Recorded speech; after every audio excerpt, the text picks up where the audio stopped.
Welcome back to this video. In this video, I'll show you on how to turn on Facebook offline activity tracker. So let's see.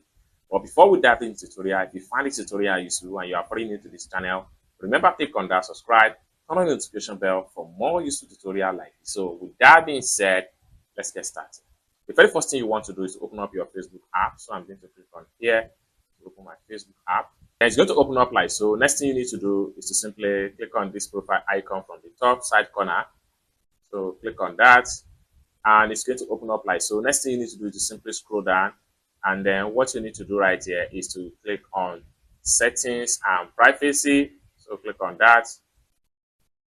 Then next thing you need to do is to simply click on settings. Then the next thing you need to do is to simply scroll down all the way down where you have off Facebook activity. So click on that. Then the next thing you need to do is to simply click on continue. Then you'll be taken right here. Now you have all your activity right here. Now for you to turn off any of the activity on Facebook, what you need to do is to simply click on here. Then you see all your activities right here. Now the next thing you can do here is to click on disconnect specific activity. So click on that. And you will be taken right here. So right here you can select as many as possible activity you would like to disconnect on Facebook. So once you select them, what you need to do next is to click on continue.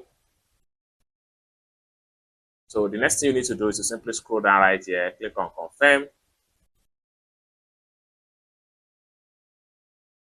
Activity disconnected. It's as simple as that. So basically, this is how to simply turn off Facebook offline activity tracker for any apps or website. I hope you really got value for this video. If you find this video useful, give this video a big like, and also remember to subscribe to the channel for more useful tutorial like this. Thank you so much for watching, and I hope to see you in my next video. Bye for now.